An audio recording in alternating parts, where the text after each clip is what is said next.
பிரியமானவர்களே, எப்படி இருக்கிறீங்க? கிறிஸ்துவின் நாமத்தினாலே, அவருடைய கிருபையினாலே நாம் அனைவரும் சுகமாய் இருக்கிறோம் அல்லவா? ஆமாம்.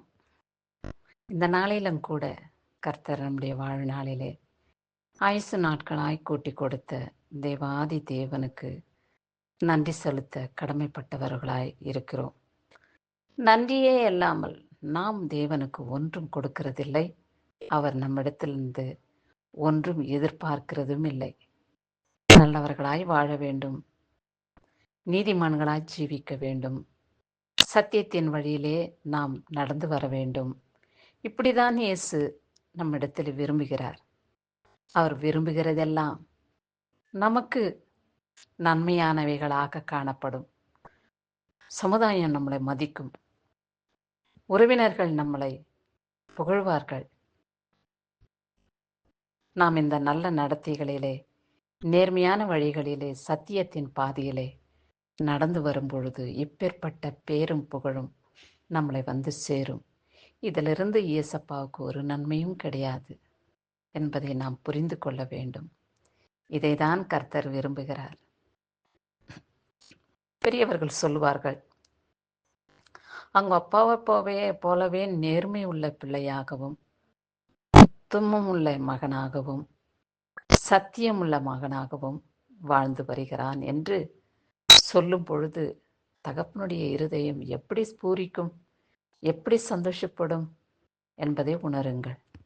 அதுபோலதான் இயேசப்பா அவருடைய பிள்ளைகளாகிய நாம் இந்த பூமியிலே வாழும் பொழுது தேவனை துதிக்கிறவர்களாகவும், நல்வழியிலே நடந்து சத்தியத்தின் பாதையை தெரிந்து கொண்டு நேர்மையாய் உத்தமமாய் வாழ்ந்து வர பெருமை இருதயம் நமக்குள் இருக்கக்கூடாது என்றும், தாழ்மையுள்ளவனுக்கு கர்த்தர் கிருபை அளிக்கிறார் என்றும், தாழ்மை இருதயம் உள்ளவர்களாய் நாம் வாழ வேண்டும் என்றும் கர்த்தர் விரும்புகிறார்.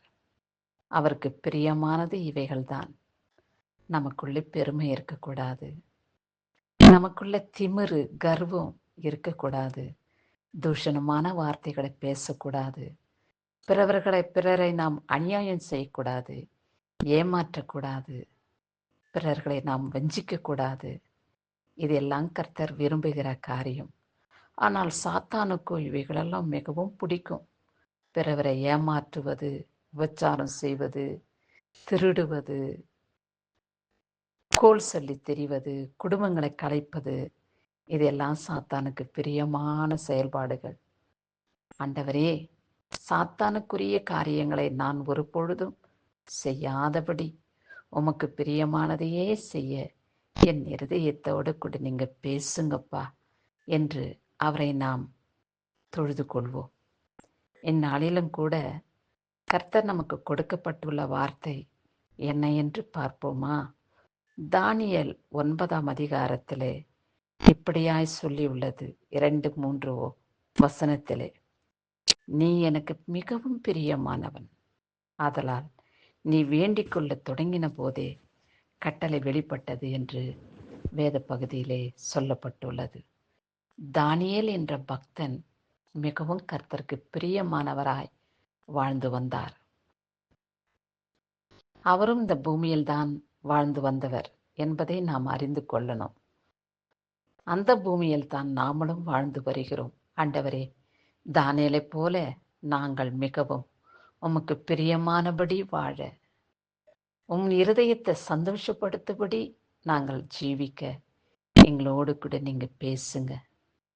நாங்க ஜெபிக்கும் நேரங்களிலே அதற்கு முன்னதாகவே எங்களுடைய விண்ணப்பம் உம்முடைய சமூகத்திலே கேட்கப்பட வேண்டும்.